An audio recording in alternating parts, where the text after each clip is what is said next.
My name is Eleanor Whitfield, and I am 67 years old. Widowed for almost a decade, I had grown accustomed to quiet mornings and the subtle weight of memories that filled my home. For most of my life, I believed family was a sanctuary, a shield against the world's cruelties. But that belief would soon shatter in ways I could never have imagined. It began with a phone call a week before my birthday. My daughter, Clarissa, sounded unusually cheerful. "Mom, we've restored the old lakeside cabin," she said, her voice practically singing. "We want you to spend your birthday there. It will be perfect, just like old times." I hesitated. That cabin held echoes of laughter, celebrations, and long, quiet evenings with my late husband, Thomas. But it also held grief, the lingering absence of his presence. Could I bear to return? Part of me wanted to believe her. Maybe this was a genuine attempt to reconnect. Maybe it was the bridge over years of distance that had grown like a canyon between us. A mother's hope is powerful. It can blind you to subtle warning signs. I said yes. The drive to Montana was long and winding, threading through dense pine forests and mist-laden hills. Clarissa chatted endlessly about her new apartment in Portland, her latest vacation, even the dress she planned to wear that evening. But never once did she ask about me. Her words sounded rehearsed, and a flicker of unease nudged at my mind, though I tried to dismiss it. When we arrived, the cabin looked almost untouched by time. The wooden porch gleamed as if newly polished.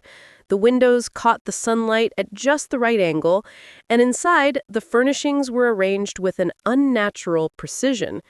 Candles flickered in the corners, shadows stretching unnaturally across the walls. It felt staged, like a photograph of a home rather than a living, breathing space. Clarissa handed me a delicate silver locket. "For you," she said. I smiled politely, but my chest felt hollow. I placed it around my neck, the empty shell reflecting my uneasy thoughts. Dinner was served in a silence heavier than the mountain air. Roast chicken, crisp wine, and flickering candlelight surrounded me, but warmth was absent. Her husband, Marcus, poured my wine with a precision that felt rehearsed, his smile sharp, practiced. As I lifted the glass, a bitter, metallic taste brushed my tongue. I set it aside, forcing a smile that didn't reach my eyes. As the night wore on, I felt the heat in the cabin grow unnaturally, the fireplace snapping louder, sparks dancing higher. I moved to open a window, but the latch wouldn't budge. Marcus excused himself, disappearing outside, and a moment later I heard it. The scrape of metal against wood, the soft click of a bolt sliding into place. Clarissa remained seated, her expression rigid, hands folded in her lap, eyes wet, but unblinking. Through the window, Marcus appeared, his face illuminated by a growing orange glow, his lips curved into a smile that did not reach his eyes. 4 words floated across the night. "Hope you enjoy fire." Panic surged.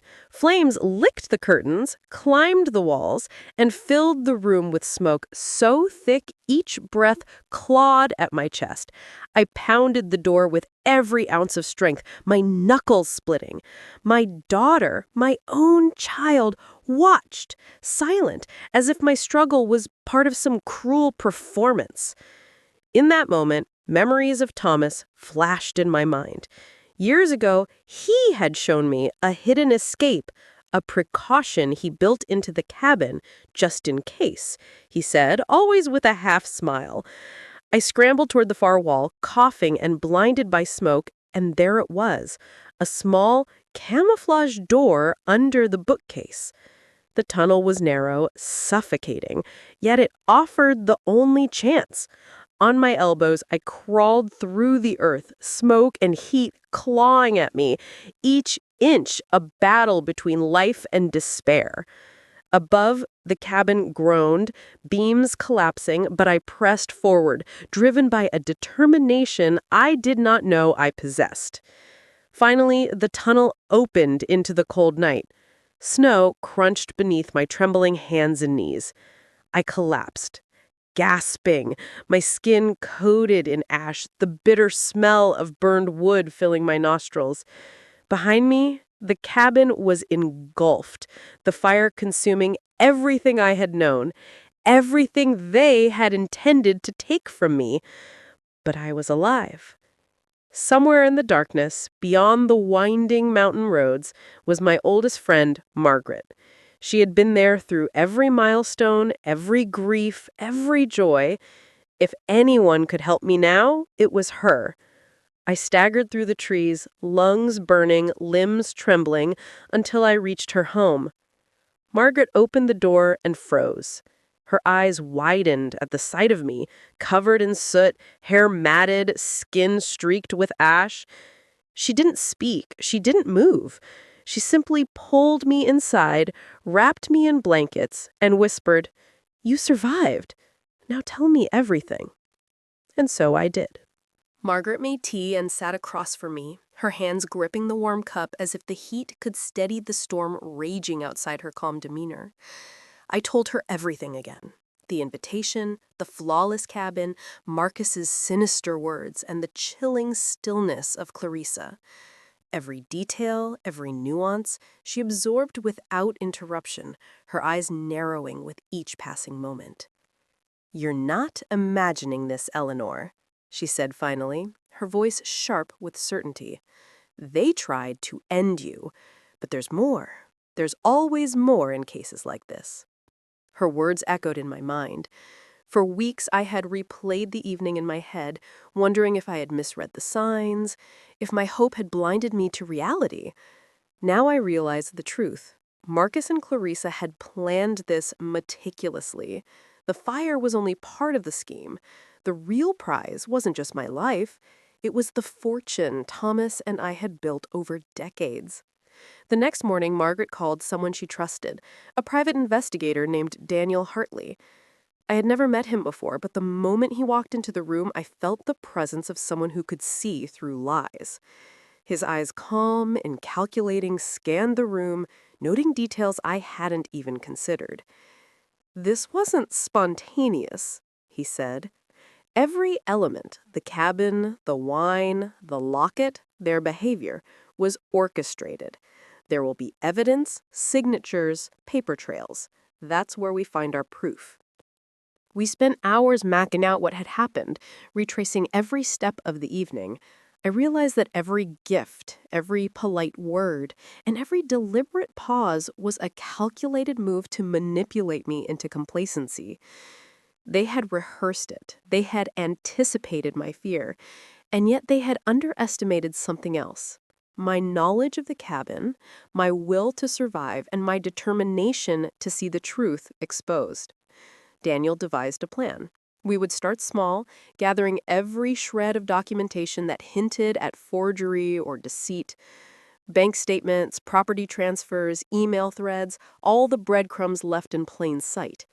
It was dangerous work, requiring patience, precision, and a careful balance between stealth and strategy. In the days that followed, I found myself oscillating between fear and exhilaration. Fear for what might happen if they discovered our investigation. Exhilaration for the first time since the fire that I could take action, that I had allies, and that the truth could be revealed. Each document we unearthed, each hidden trail we uncovered, added to the tapestry of betrayal Marcus and Clarissa had woven. Then came the break we had been waiting for. An accountant associated with the family estate, unaware of the investigation, had filed documents incorrectly. Small inconsistencies, dates, signatures, initials, revealed the cracks in their careful facade. Daniel's eyes lit up. "This is it," he whispered. "This is the thread that will unravel everything." It was no longer just a matter of survival. The fire had been the beginning, but the truth would be our weapon. Every falsified document, every whispered conversation, every hidden instruction they had left behind became a piece of the puzzle. Clarissa and Marcus had assumed that my disappearance would erase me from their path. They had counted on silence, on the fear that would paralyze me. But their arrogance blinded them to one undeniable fact. I was still here, and I was paying attention. That night, as I lay awake in Margaret's guest room, the moonlight casting faint shadows across the walls, I whispered Thomas's words to myself. Always know your way out. They didn't just apply to surviving the fire, they now applied to navigating the web of deceit, to tracing the steps of those who had betrayed me, and to preparing for the confrontation that would inevitably come. Tomorrow we would begin the next stage, infiltrating their plans, gathering irrefutable evidence, and ensuring that Marcus and Clarissa could not escape the consequences of their actions. I was no longer a victim, I was a witness, and soon I would be the voice of justice. The morning air was sharp as I stepped out of Margaret's house, the pine-scented wind clearing the lingering smoke from my lungs. Daniel had mapped out our plan for the day: surveillance, discreet inquiries, and most importantly, uncovering documents that could not be destroyed or fabricated. Every step we took felt like walking a tightrope. One misstep, one careless glance from the outside world, and the fragile thread of evidence could unravel. We started at the edge of town, observing Marcus and Clarissa's routines. Their suburban home in Portland was meticulously maintained, almost sterile. It reflected the calculated lives they led, void of spontaneity, emotion, or mistakes. Except, of course, the mistakes we were hunting for. Daniel's eyes flicked over every detail: cars coming and going, mail being collected, the way Marcus's hand lingered too long on the driveway gate.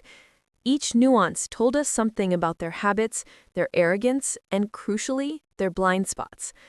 Our first break came unexpectedly. A courier arrived delivering a package that Clarissa signed for in her rushed, distracted way. Daniel noted the timing and traced the shipment back to a financial consultant named Peter Olden. According to public records, Peter had been managing a portion of the estate, unknowingly complicit in the network of deception. We followed the trail to his office the following morning, pretending to be clients interested in estate management. Inside, Peter's walls were lined with neat folders and pristine ledgers. I could feel the weight of anticipation pressing down on me. Daniel navigated the conversation effortlessly, asking casual questions while subtly drawing out inconsistencies in dates, signatures, and file entries.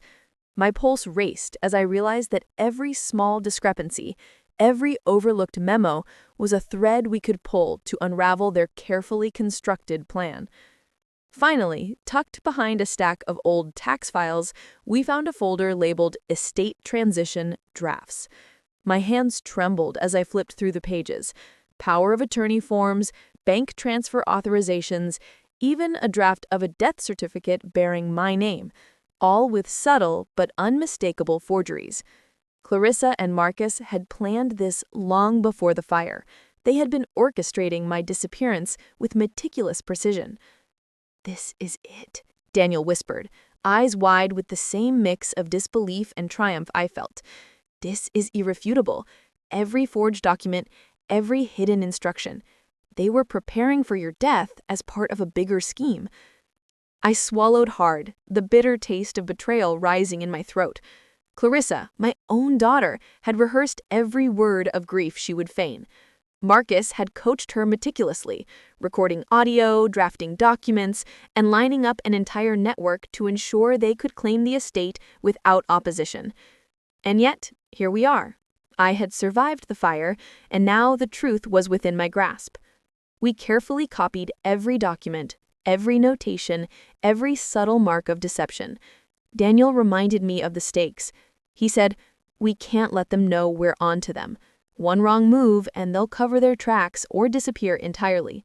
Patience now ensures victory later."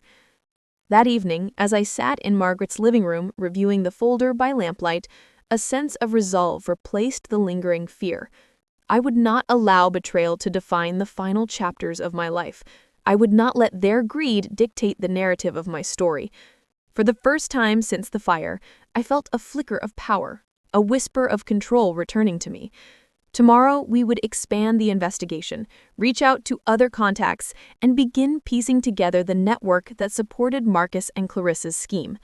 Each document, each trail, each overheard conversation brought us closer to exposing the truth, not just for me, but for every life their conspiracy had touched. The fire had been a trial of survival. Now, the investigation was a test of justice, and I was ready.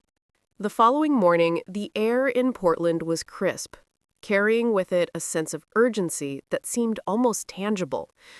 Daniel and I arrived at a small cafe near the financial district, a discreet meeting point where we could review our findings without raising suspicion.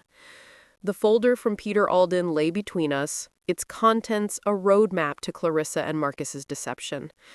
I traced the edges of the papers, my fingers shaking, not from fear, but from a growing fire of determination.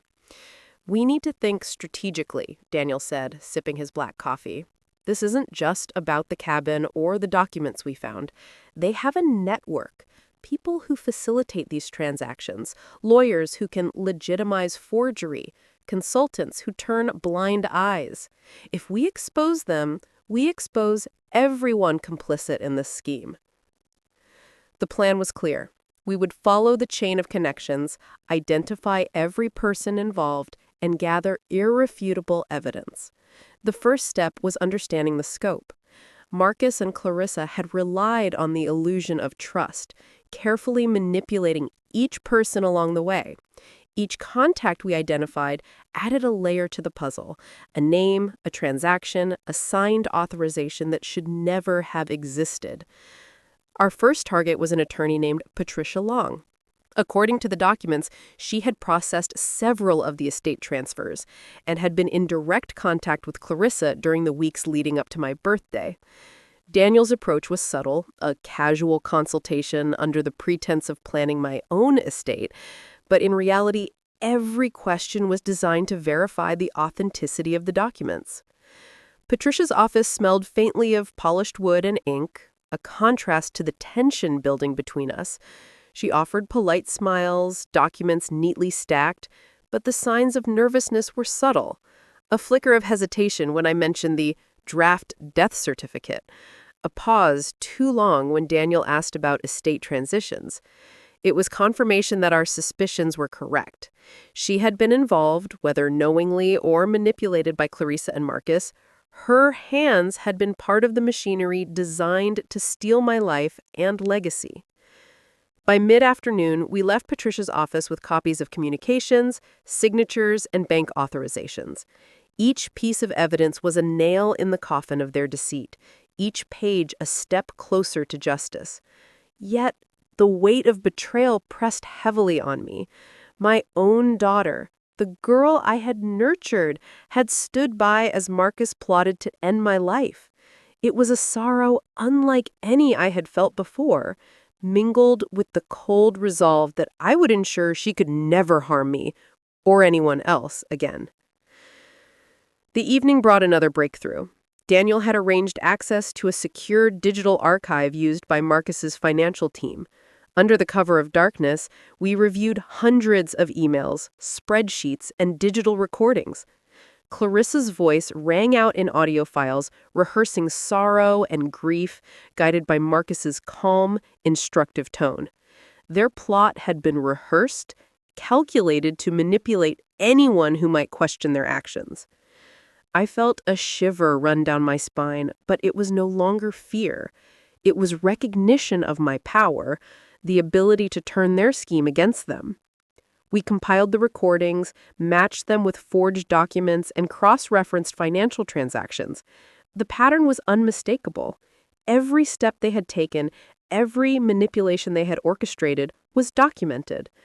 That night, as I sat by the window of Margaret's guest room, listening to the wind whisper through the trees, I realized something crucial. Survival had brought me to this point, but understanding, vigilance, and patience would carry me forward. The fire in Montana had been a test of endurance. Now, uncovering their network was a test of strategy, and I was ready to meet it head on. Tomorrow, we would expand our search, confront more of the network, and begin setting the stage for exposure. Marcus and Clarissa had underestimated one thing. I was not just a survivor. I was a strategist, a witness, and soon a force they could not ignore. The city lights of Portland shimmered like distant stars as Daniel and I parked a block away from Marcus and Clarissa's residence. The weight of the folder, filled with documents, audio files, and traced transactions, pressed against my chest. Each file was a weapon, each recording a reminder of their calculated betrayal. But it was also a responsibility to wield it carefully, strategically, and with precision. Daniel glanced at me, his eyes sharp but reassuring. Tonight, we begin the confrontation, Eleanor, not with words, but with evidence. We show them that their illusions of control are shattered. We moved quietly through the side entrance, our footsteps soft against the polished floors. The house, usually so imposing, seemed smaller under the weight of truth. Shadows stretched across walls, distorting familiar furniture into unfamiliar shapes. My pulse quickened, but fear no longer dominated. It had been replaced by determination, clarity, and a simmering fire of justice. In the study, everything looked pristine, almost staged for our arrival. Daniel's instincts guided us to search behind furniture, in drawers, and between files. Each folder revealed layers of preparation I hadn't anticipated. Drafts of estate transfers, bank authorizations, even communications with external associates who were unknowingly part of their scheme. Finally, tucked behind a stack of neat folders, I found a small USB drive taped meticulously to the back of a file labeled Estate Transition Drafts. Daniel plugged it into his encrypted laptop, and the room filled with audio files. Clarissa's rehearsed grief, Marcus's coaching, the precise instructions for fabricating my death. I swallowed hard. Their plan was methodical, cold, and cruel. But here, in my hands, was undeniable proof. Every word, every falsified signature, every staged emotion was captured. They had assumed my disappearance would erase me, but now their deceit would speak for itself. Daniel and I left as quietly as we had entered, the folder and USB drive secured. Outside, the night air felt like freedom, a reminder that we were no longer prey. For the first time since the fire, I felt the taste of power, not vengeance yet, but the means to pursue it. The following day, we began reaching out to the network of individuals who had inadvertently contributed to Marcus and Clarissa's scheme. Lawyers, accountants, consultants, all were contacted discreetly, questioned, and guided towards understanding the falsifications they had unknowingly processed. Each conversation strengthened our case, creating a ripple of accountability. But the first real test came when Marcus noticed discrepancies in his own digital records. He had assumed everything was secure, that no one would question the transactions or the documents he had meticulously forged. Yet as Daniel intercepted emails and flagged anomalies, Marcus's arrogance began to crack. He paced the rooms, his voice rising in frustration, while Clarissa's rehearsed calm began to waver. That night, Margaret's home became our operations center. We reviewed the folder again, cross-referencing the forged documents with emails, financial transactions, and the USB recordings. The web of deceit was extensive, but every thread led to the truth. I realized that survival had been the first step, investigation the second, and confrontation the third. And the most critical confrontation was yet to come, facing Marcus and Clarissa with undeniable proof that their empire of lies was unraveling. As I stared at the ceiling that night, Thomas's voice echoed in my mind, "Always know your way out." He had meant survival from the fire, but now his words took on a new meaning. I had found my way out of ignorance, my way into awareness, my path to justice. And tomorrow, that path would bring me face to face with the betrayers who had once sought to end me. The morning sunlight spilled over Portland, but inside Margaret's living room, the atmosphere was far from bright. Daniel and I reviewed every piece of evidence once more. Folders, USB recordings, financial statements, and email trails. Each file had been carefully documented, time-stamped, and cross-referenced. We were no longer chasing shadows. We had concrete proof that could not be denied. "Are you ready for this?" Daniel asked, his voice low but steady. I nodded, swallowing the knot of nerves in my throat. This was more than confrontation.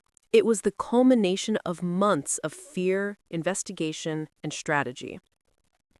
Marcus and Clarissa had believed they controlled the narrative. We were about to prove they had been blind to one truth. I had survived, and I had the evidence. That evening, we parked a few blocks away from their residence.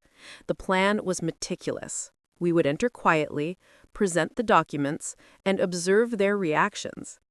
Daniel emphasized one rule: no aggression, no anger, only calm presentation of facts. The power of truth was far more potent than any threat I could make with words alone. Inside the house, everything looked deceptively normal. Marcus paced the living room, his hands fidgeting with papers. Clarissa sat on the couch, her posture rigid, as if bracing for an invisible blow. I could see the faint tremor in her hands. They were both nervous, though neither admitted it. Daniel placed the folder on the coffee table and pushed it toward them. I remained silent, letting the documents speak first. Marcus's eyes flicked across the pages, confusion slowly morphing into anger. Clarissa's gaze dropped to the USB drive. "What is this?" Marcus demanded, his voice tight. "Your own words, your own plans. Every transaction, every instruction, every forged signature. It's all here.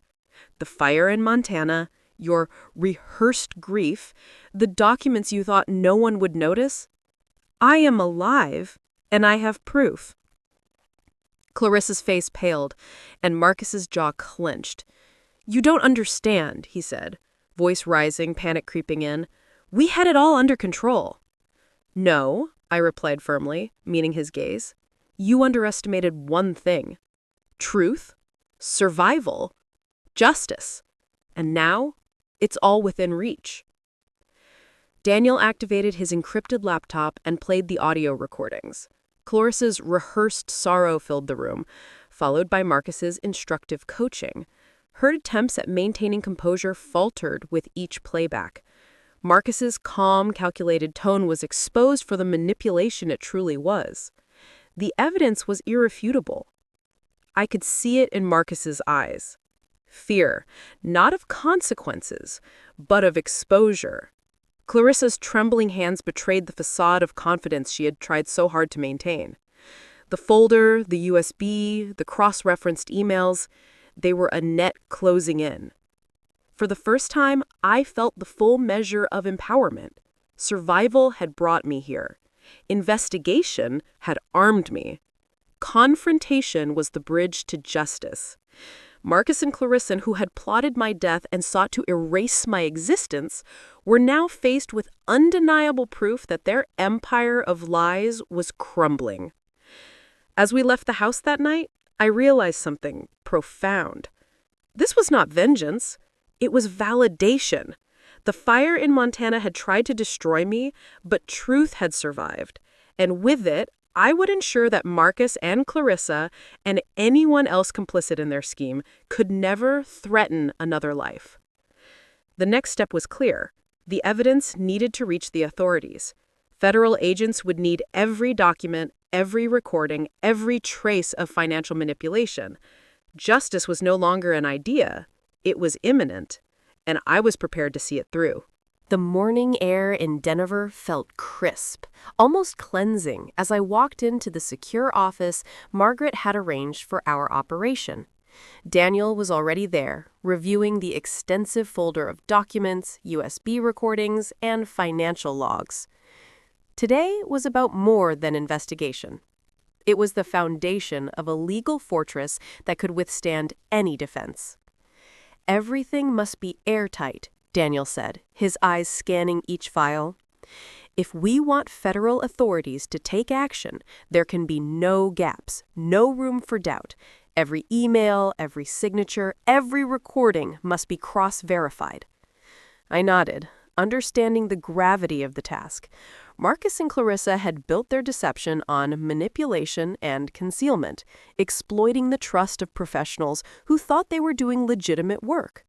Now, we had to reverse the narrative. This was not just about exposing my daughter and son-in-law, it was about protecting countless others who might have fallen prey to such calculated schemes. By afternoon, we connected with federal agent Melissa Hale, a no-nonsense professional with a reputation for precision. She reviewed the materials with an intensity that mirrored my own determination. "This is meticulous work," she said, her tone measured but approving. "You have audio evidence, falsified documents, and a clear paper trail of transactions. This is more than enough to open a formal investigation." Melissa's presence was reassuring. She explained the next steps. Every piece of evidence had to be cataloged, time-stamped, and verified for authenticity. Agents would need to cross-reference the audio recordings with the documents and financial records to ensure the case would hold up in court. We spent hours reviewing every file. Clarissa's rehearsed speeches, Marcus's coaching sessions, the forged estate documents, and email exchanges. All were cataloged meticulously. Each detail mattered. The date and timestamps, the signatures, the chain of custody for each document. Any discrepancy could weaken the case, and I was determined that none would exist. The tension was palpable. Every time I listened to the recordings, a shiver ran down my spine. But it was no longer fear, it was empowerment. I had survived the fire, uncovered the plot, and now, with the support of Melissa and Daniel, I was preparing to bring the full weight of justice upon them. Melissa suggested a controlled surveillance operation next. They needed to observe Marcus and Clarissa's interactions with financial associates, ensuring that any further manipulations could be captured. Cameras, microphones, and discrete monitoring devices were installed, transforming my home and nearby locations into a network of intelligence gathering. As evening fell, I found a quiet moment alone. I reflected on how far I had come, from the smoke-filled cabin that threatened to end my life to this moment, meticulously planning a legal strategy to hold those who betrayed me accountable. Every step, every decision had been calculated, not for revenge, but for justice. Melissa's voice broke my thoughts. "Tomorrow, we confront them again officially. With the evidence we have, it's only a matter of time before this goes to court. They will be unable to hide, unable to manipulate, and unable to escape responsibility." I took a deep breath. I was ready. The fire had taught me survival. The investigation had armed me with knowledge. Now, the courtroom would witness the culmination of their deceit, and for the first time, I would no longer be prey. I would be the orchestrator of truth. The courthouse loomed like a fortress, its marble steps glinting in the morning sun. Inside, the air was a mixture of antiseptic, nervous tension, and the faint hum of whispers from reporters and onlookers. I adjusted my coat, feeling the weight of months of survival, investigation, and preparation settle over my shoulders. Today, everything would be tested. Melissa Hale met me at the entrance, her expression calm but serious. "Remember, Eleanor," she said, "they'll try to intimidate you, manipulate the narrative, and even provoke an emotional reaction. Stay composed. Let the evidence speak." I nodded, drawing strength from her words. Composure was my armor. Inside the courtroom, Marcus and Clarissa were already seated. Marcus's eyes darted nervously between the judge and his lawyer. Clarissa clutched a folder, her face pale and strained. Both had assumed I was gone, that my disappearance had silenced any opposition. Now, I was alive, and the courtroom would hear the truth. The prosecution began by presenting the evidence methodically. Every document, every email, every recording was displayed, time-stamped, and cross-referenced. I watched as the jury absorbed each detail, their expressions shifting from curiosity to disbelief and finally to understanding. Each piece of evidence was a thread in the web of deception Marcus and Clarissa had spun, and now it was unraveling before everyone's eyes. Then came the audio recordings. Clarissa's rehearsed voice, coached by Marcus, filled the courtroom. Their words, once hidden behind false smiles and manipulation, now resonated clearly in the room. The jury's attention was unwavering. Even Marcus's attorney could not argue against the undeniable proof. I remained silent, watching their reactions. Marcus's composure cracked. His hands trembled, his jaw clenched as if trying to bite down the fear rising inside him. Clarissa's face betrayed panic, her shoulders sagging as tears welled in her eyes. The evidence had exposed the depth of their betrayal, and the power they had assumed was gone. When it was my turn to speak, I rose slowly, my voice steady despite the adrenaline coursing through me. "I am not ashes," I said, projecting calm authority. "I am proof that deception, betrayal, and greed cannot erase truth. You plotted my death, forged my signatures, and manipulated everyone around you. But truth has a voice, and it cannot be silenced." The room fell silent. Every ear was attuned to my words. I placed the USB drive and the folder of documents on the stand, letting the evidence speak as loudly as any words I could have delivered. The jury leaned forward, the weight of understanding settling over them. Marcus's eyes flickered to the documents, to the recordings, and then to me. Fear was now etched clearly on his face. Clarissa wept silently, her hands covering her face, unable to maintain the facade any longer. Melissa Hale stood at my side, her presence reassuring. The agents had collected every necessary piece of evidence, ensuring the prosecution had an airtight case. Every step we had taken since the fire, the investigation, the documentation, the surveillance, had led to this moment. As the day progressed, witness testimonies, cross-examinations, and presentations all reinforced the same narrative. Marcus and Clarissa had conspired to kill me, to forge documents, and to steal what was not theirs. The courtroom had transformed into a theater of truth, and I, once the target of their scheme, had become its most formidable witness. By evening, the courtroom atmosphere shifted. The jury had absorbed the evidence, understood the manipulation, and seen the fear in Marcus and Clarissa's eyes. Justice, long delayed but not denied, was on the verge of being delivered, and as I sat quietly, a sense of calm settled over me. The fire had tested me, survival had hardened me, investigation had armed me, and now the courtroom would witness the truth.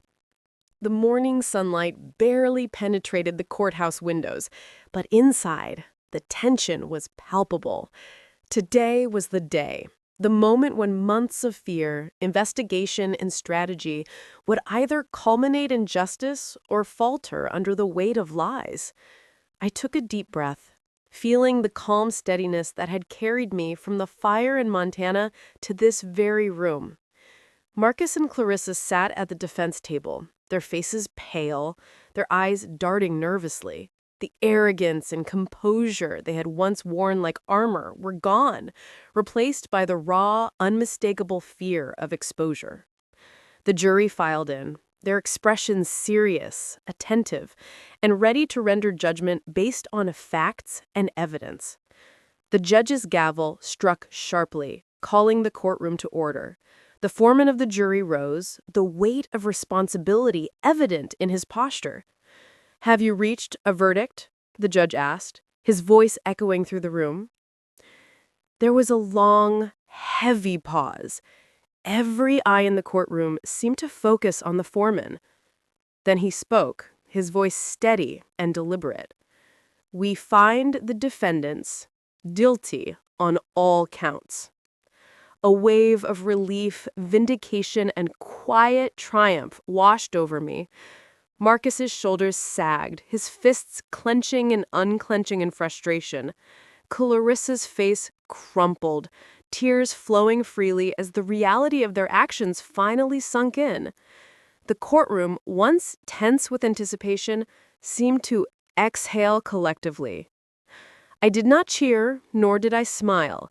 Instead, I allowed myself a single moment to close my eyes and feel the weight lift from my chest. The fire that had sought to erase me had failed. Survival had brought truth, and truth had triumphed over greed and betrayal. The prosecution presented a final summary of evidence, highlighting the forged estate documents, the rehearsed audio recordings, and the detailed investigation that had revealed the full extent of Marcus and Clarissa's conspiracy. Every piece of proof had been cross-verified, every detail meticulously documented. Justice, I realized, was not a single act. It was the sum of careful preparation, resilience, and unwavering determination. Outside the courthouse, reporters jostled for quotes, cameras flashing as I walked through the throng. I held my head high, letting the truth speak louder than any words I could offer. Marcus and Clarissa were led away, their reputations shattered, their scheme exposed, their power broken. Returning home that evening, I found a sense of calm I had not known since Edward's passing. The house was quiet, the memories of betrayal lingering, but no longer oppressive. I walked through each room, feeling a deep gratitude for survival, for friends like Margaret and Daniel, and the resilience that had carried me through the darkest night of my life. But the fire that had once threatened to destroy me had not just left scars. It had left lessons. With Margaret's help and the support of others who had witnessed and aided my journey, I began the process of rebuilding. Not just the cabin, not just the home, but a purpose that extended beyond myself. Haven House was born from that purpose. The cabin, once reduced to ashes, was transformed into a sanctuary for women like me, widows, mothers, and survivors who had faced betrayal, greed, or attempted harm. Here, they found safety, warmth, and understanding. They found voices where there had been silence, and strength where there had been fear. As I watched the women and children who sought refuge there, I realized that the fire that tried to erase me had instead ignited a new beginning. Justice had been delivered in the courtroom, but healing, compassion, and empowerment were the true legacies. Sitting on the porch of Haven House, the scent of pine mingling with lavender, I whispered quietly into the evening air. The fire did not end me. It lit the path to truth, survival, and purpose. And for the first time in many months, I truly believed it. The mountain stood silent, draped in the soft glow of early morning. The ruins of the cabin, once the site of betrayal and near death, had long been replaced by Haven House, a sanctuary that radiated warmth, safety, and hope. Walking along the gravel path, I felt the cool breeze against my face and the gentle sway of lavender in the garden. Each step was a reminder that survival was only the beginning and purpose was the reward. Inside, the laughter of children echoed through the halls, mingling with the conversations of women who had found refuge here. Mothers shared stories, widows exchanged advice, and survivors found the courage to speak after years of silence. It was a symphony of resilience, a living proof that trauma could be transformed into empowerment. Sitting on the porch, I traced my fingers over the familiar leather armrest of Edward's old chair, now positioned to face the horizon. The memories of the fire, of betrayal, of fear, they had not been erased, but they had been reframed. What was once intended to destroy me had instead led me to rebuild lives, including my own. Letters arrived regularly from women who had stayed at Haven House, each telling a story of survival, growth, and renewed hope. One in particular stood out. A child's drawing of the old cabin, smoke curling gently from the chimney, two figures holding hands outside. Written across the top were the words, "Thank you. Because of you, I still have her."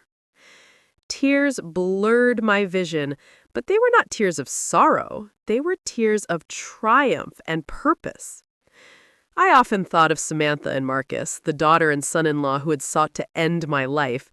The court had delivered justice, but true closure had come not from their punishment, but from the lives that had been saved and rebuilt. Their greed and betrayal had lit a fire, yes, but the fire had illuminated a path toward truth, resilience, and compassion. As I walked through the gardens, a group of women gathered around, sharing fresh bread and stories of the past weeks. Their voices were strong, their laughter contagious, and their eyes shone with gratitude. Haven House was no longer just a place. It was a living testament to survival. I paused and looked up at the sky, the mountains casting long shadows over the valley. Flames can burn walls, but they cannot erase memory.